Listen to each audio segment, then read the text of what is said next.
দেখুন বন্ধুরা, আজকে একটা নতুন এই আলুর নিয়ে একটা ঘটনা তুলে ধরছি আপনাদের কাছে। যদি কিছু ভুল ত্রুটি হয়ে থাকে আমাকে ক্ষমা করবেন।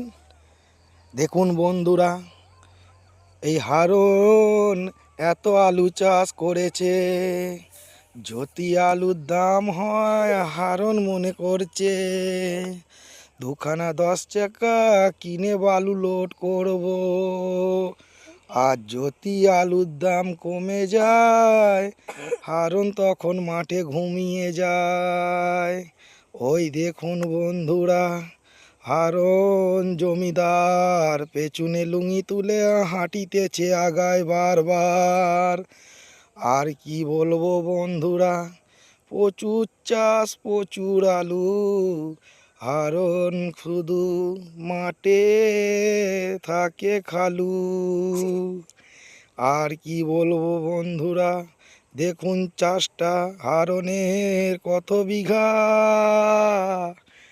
লোক গ্রামবাসী পড়ে যায় চিন্তায় চিন্তা।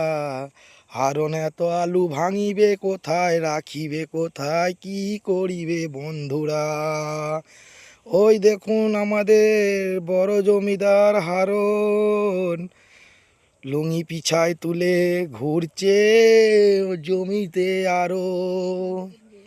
দেখুন একটু লজ্জা পেয়ে উনি লুঙ্গি ছেড়ে দিয়ে লুকাইয়াছে। আবার দেখুন ওনার পালসার নিয়ে জমি থেকে উঠিতাছে। যদি কিছু ভুল ত্রুটি হয়ে থাকে হারন কাকু, হালকা কমায় আমাকে একটু ক্ষমা করুন। আর আলু যদি ভালো দাম হয় আমার কাকা উড়িবে নিশ্চয়। হেলিকপ্টার প্লেন 4 চাকা ট্রেন কাউকে কিনতে বাকি রাখবে না। ভালো লাগলে বন্ধুরা এই ভিডিওটা বেশি বেশি করে শেয়ার করুন, আগে যাতে আরও ভিডিও করতে পারি। থ্যাংক ইউ, ধন্যবাদ।